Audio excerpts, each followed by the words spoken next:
ఒక్క ప్రశ్నకు నిజాయితీగా సమాధానం చెప్పండి. ఈ విశ్వమంతా నిజంగా యాక్సిడెంట్గా పుట్టిందా, లేక ఏదో అద్భుతమైన నియమం వల్ల నడుస్తుందా?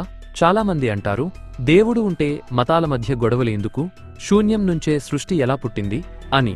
ఇక్కడే ఒక చిన్న గందరగోళం ఉంది. సైన్స్ దగ్గర దీనికి థియరీ ఉంటుంది, మన సనాతన ధర్మం దగ్గర మాత్రం ఆధారం ఉంది. మీరు దేవుడిని ఒక విగ్రహంలోనో ఫోటోలోనో వెతికితే ఆయన కనిపించకపోవచ్చు, కాని ఒక పరమాణువులో దాగి ఉన్న ఆ పరమ సత్యాన్ని గమనిస్తే ప్రతి అణువులోనూ ఆయనే కనిపిస్తారు.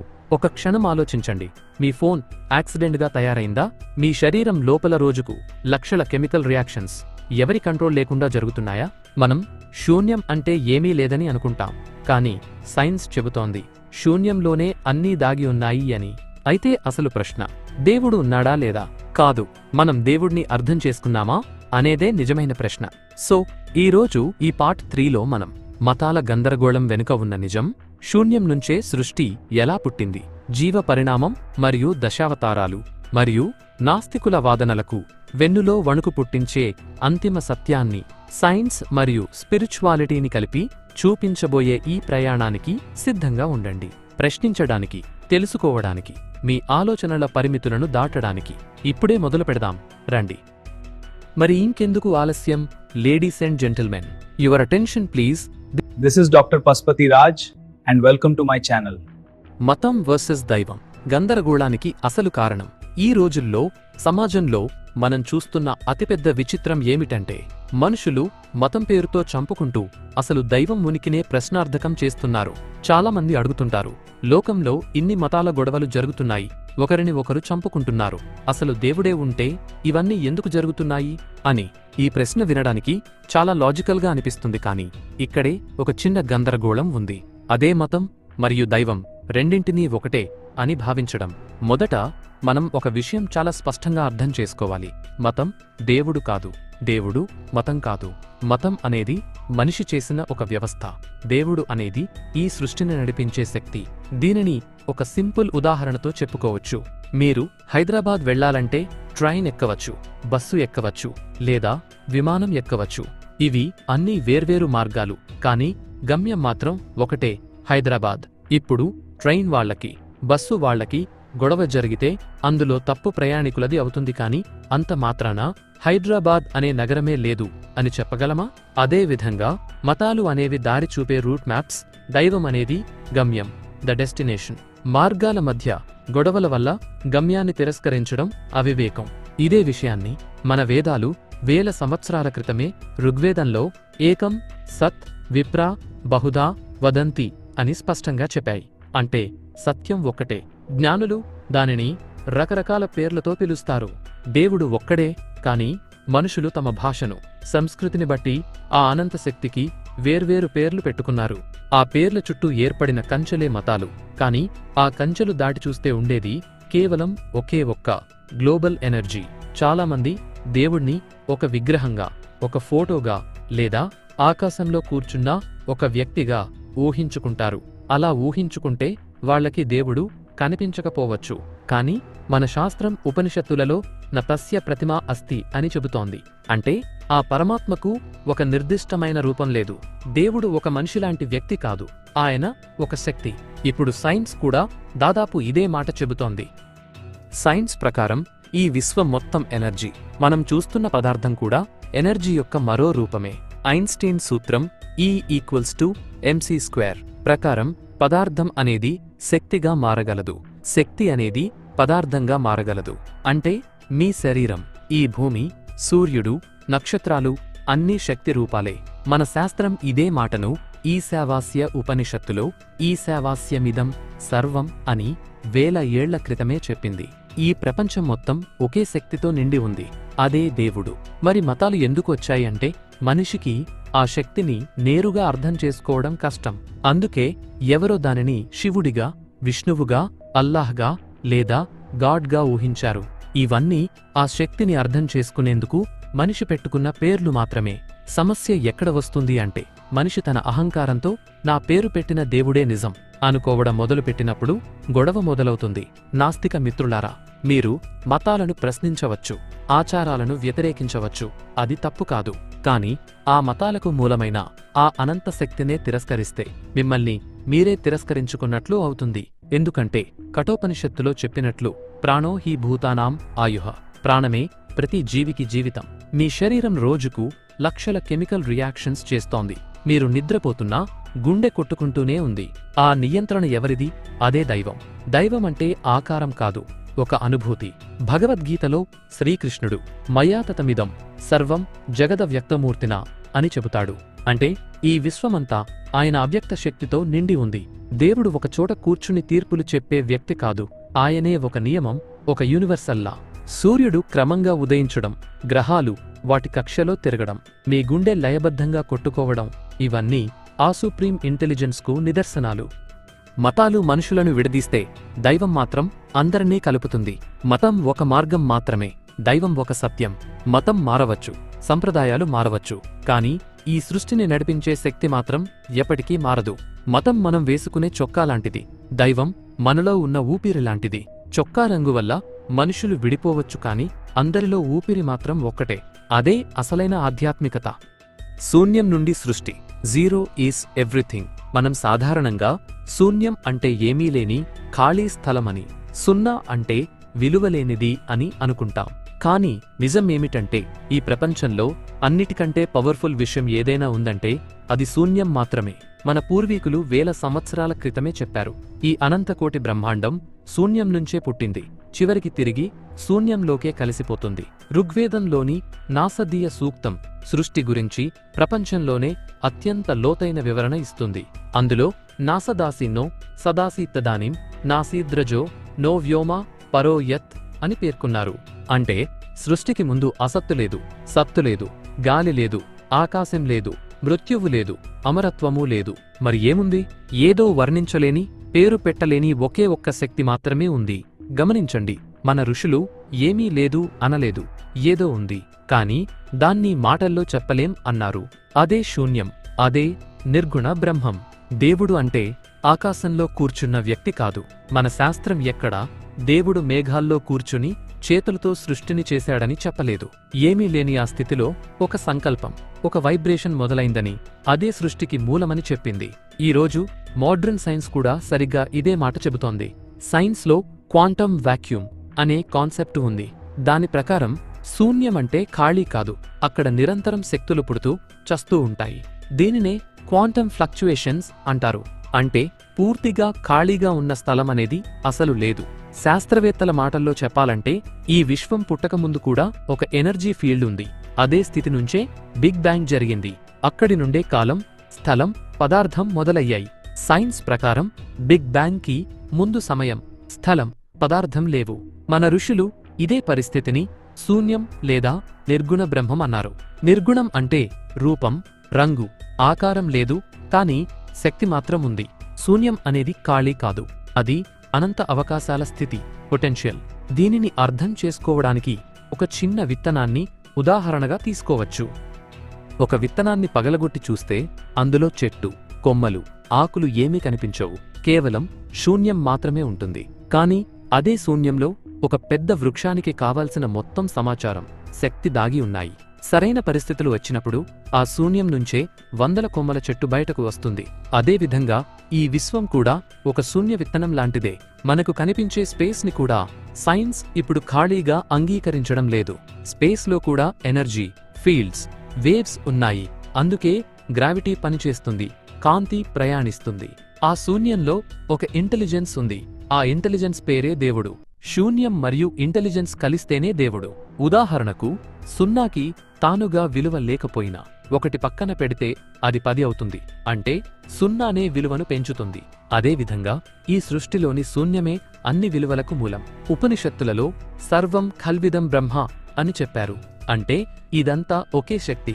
రూపం, పేరు మారవచ్చు, కాని మూలశక్తి మాత్రం ఒక్కటే. దేవుడు ఎక్కడ ఉన్నాడు అంటే ఆకాశంలోనూ, విగ్రహంలోనూ మాత్రమే కాదు. ఈ విశ్వం పుట్టకముందు ఉన్న శూన్యంలోనూ ఉన్నాడు, ఇప్పటికీ ఉన్నాడు, ఎప్పటికీ ఉంటాడు.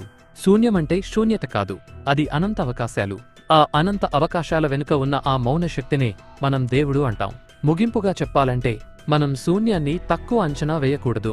ఏమీ లేనట్టు కనిపించే చోటే అన్నీ మొదలవుతాయి. ఆ శూన్యంలోనే విశ్వం జీవితం. మీరు పుట్టారు. ఈ విశ్వంలో మనం చూసే పదార్థం కేవలం 5% మాత్రమే. మిగిలిన 95% శూన్యమే. అదే డార్క్ మ్యాటర్, డార్క్ ఎనర్జీ. ఆ అంతుచిక్కని శక్తే ఈ విశ్వాన్ని నడిపిస్తోంది. అది పదార్థం కాదు, అది రూపం కాదు, అది పరమాణువులోని పరమ సత్యం. Zero is not nothing, zero is everything. ఆ శూన్యంలో దాగి ఉన్న ఆ పరమ బుద్ధి, ఆ పరమ శక్తి, ఆ పరమ సత్యమే దేవుడు. జీవ పరిణామం మరియు దశావతారాలు.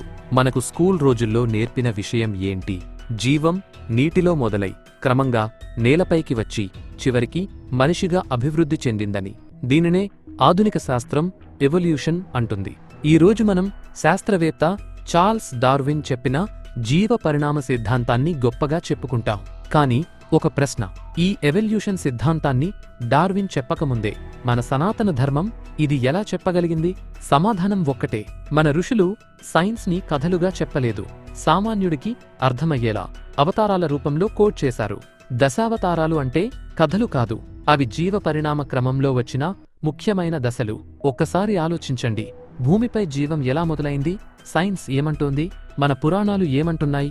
మొదటగా మత్స్యావతారం. శాస్త్రం ప్రకారం జీవం మొదట నీటిలోనే పుట్టింది. మత్స్యం అంటే చేప. ఇది నీటిలో జీవం మొదలైన దశకు ప్రతీక. వేదభావం ప్రకారం శూన్యంలో శక్తి, శక్తి నుంచి జీవం. ఆ జీవం మొదట నీటిలోనే వ్యక్తమైంది. ఆ తరువాత కూర్మావతారం. శాస్త్రం చెప్పే ఉభయచరాలు, యాంఫీబియన్స్ అంటే నీటిలోనూ నేలపైయూ జీవించే జీవులు. కూర్మం అంటే తాబేలు. ఇది నీటిలోనూ ఉంటుంది, నేలపైన కూడా కదులుతుంది. అంటే జీవం నీటి పరిమితిని దాటి నెమ్మదిగా నేలపైకి వచ్చిందని దీని అర్థం. మూడవది వరాహావతారం. ఇది పూర్తిగా భూమిపై జీవించే జంతువులకు, ల్యాండ్ యానిమల్స్ ప్రతీక. వరాహం అంటే అడవి పంది. ఇది పూర్తిగా భూమిపై జీవించే శక్తివంతమైన జంతువు.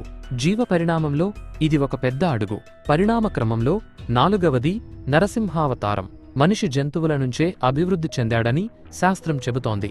నరుడు ప్లస్ సింహం కలిసిన ఈ అవతారం హాఫ్ యానిమల్, హాఫ్ హ్యూమన్ స్థితిని సూచిస్తుంది. అంటే జంతు స్వభావం ఇంకా ఉంది, కానీ బుద్ధి మెల్లగా వెలుగులోకి వస్తోంది. ఐదవది వామనావతారం. అంటే పొట్టిగా ఉండే ఆదిమ మానవుడు, ఎర్లీ హ్యూమన్స్. మనిషి శారీరకంగా, మేధస్సుగా ఎదుగుతున్న దశకు ఇది సంకేతం. ఆ తరువాత పరశురాముడు అంటే స్టోన్ ఏజ్ మ్యాన్ దశ. గొడ్డలి వంటి ఆయుధాల వినియోగం మొదలైన కాలం. మనిషి ప్రకృతిని ఎదుర్కొనే స్థాయికి చేరాడని ఇది చెబుతుంది. ఏడవది శ్రీరాముడు అంటే నాగరిక మనిషి, సివిలైజ్డ్ హ్యూమన్. కుటుంబం, సమాజం, నైతిక విలువలు, రాజ్య వ్యవస్థ కలిగిన దశ. మనిషి కేవలం బతకడం కాదు, ఒక పద్ధతి ప్రకారం సమాజంగా జీవించడం నేర్చుకున్నాడని దీని అర్థం.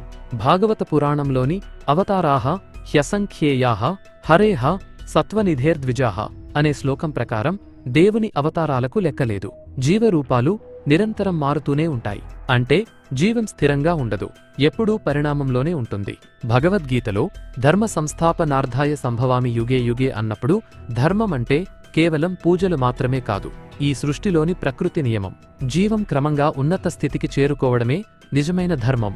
దేవుడు చేపగా ఎలా పుడతాడు అని నవ్వేవాళ్లు ఆ చేప వెనుక ఉన్న ఎవల్యూషన్ని చూడలేరు.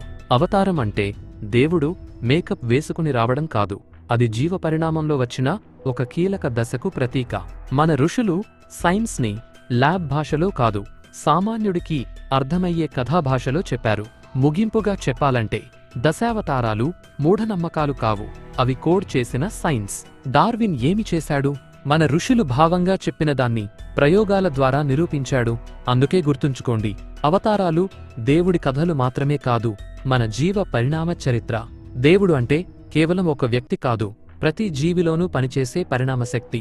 అణువు నుండి బ్రహ్మాండం వరకు, చేప నుండి రాముడి వరకు అంతా ఆ అనంత శక్తి చేసిన ప్రయాణమే. జ్ఞానమంటే తిరస్కరించడం కాదు, లోతుగా చూడగలగడం.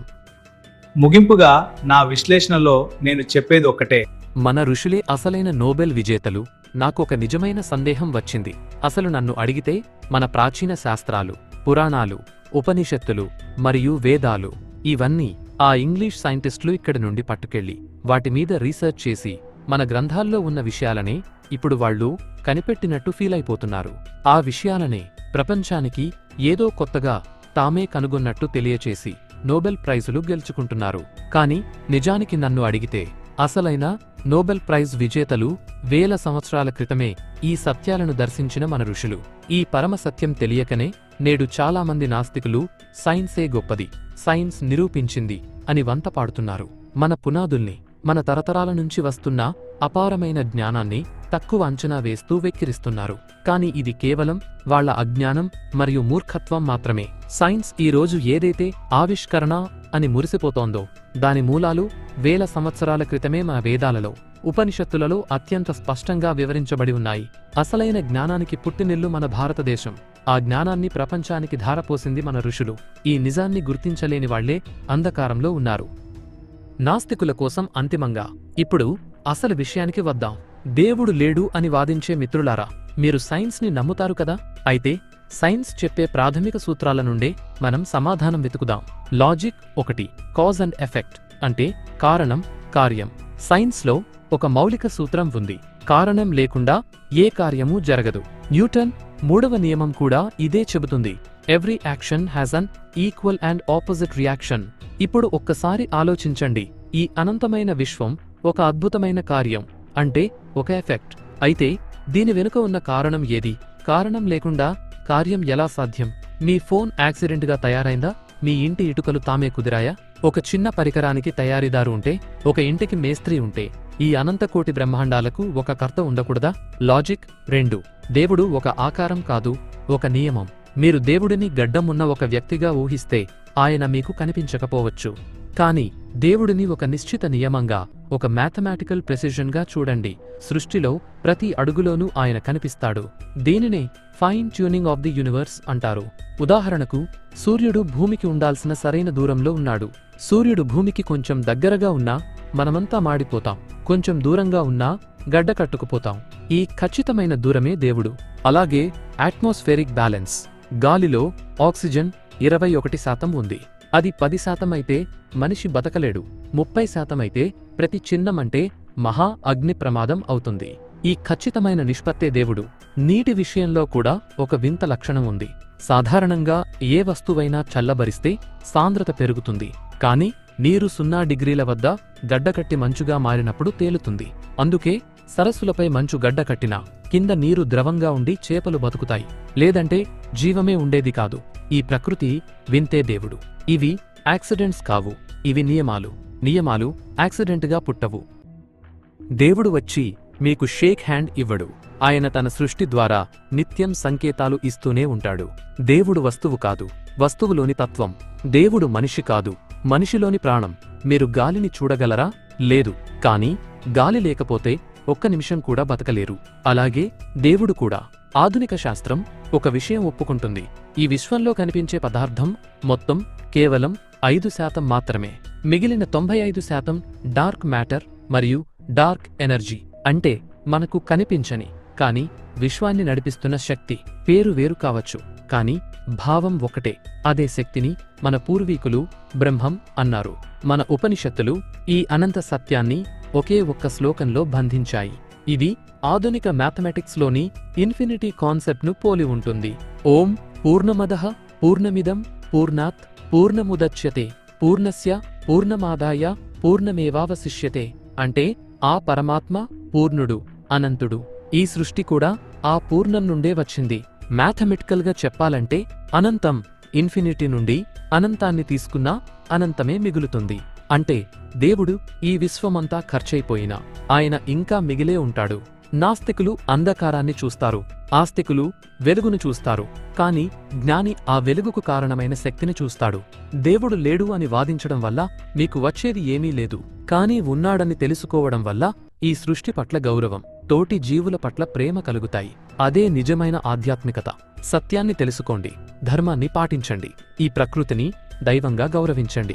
దేవుడు లేడు అని అనుకోవడం సులువు, కాని దేవుడు నియమంగా ఉన్నాడని గమనించగలగడం జ్ఞానం. దేవుడు పదార్థం కాదు, పదార్థాన్ని నడిపించే శక్తి. తత్వమసి, ఆ సత్యం నీవే. ఇదే ఈ పార్ట్ 3 యొక్క సారాంశం. నా తర్వాత భాగంలో మతపరమైన విభేదాలతో మా దేవుడే గొప్ప అని వాదించుకునేవారికి, నాస్తికులకు మరియు మత ఛాందసవాదులకు కౌంటర్గా తిరుగులేని సమాధానాలతో ఇంకొక అద్భుతమైన వీడియోతో మీ ముందుకు వస్తాను.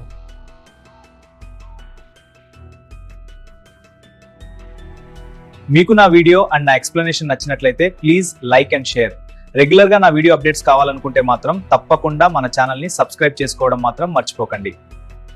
ఈ టాపిక్ మీద మీ అభిప్రాయాలను కింద కామెంట్స్ రూపంలో షేర్ చేసుకోండి. మీకు నా వీడియో అండ్ నా ఎక్స్ప్లెనేషన్ నచ్చినట్లయితే ప్లీజ్ లైక్ అండ్ షేర్. రెగ్యులర్గా నా వీడియో అప్డేట్స్ కావాలనుకుంటే మాత్రం తప్పకుండా నా యూట్యూబ్ ఛానల్ని సబ్స్క్రైబ్ చేసుకోవడం మాత్రం మర్చిపోకండి. అలాగే పక్కన కనిపిస్తున్న గంట సింబల్ని నొక్కినట్లయితే నేను ఎప్పుడు నా కొత్త వీడియోని అప్లోడ్ చేసినా అది మీకు నోటిఫికేషన్ రూపంలో మీ మొబైల్కి వస్తుంది. Thanks for watching and thank you all.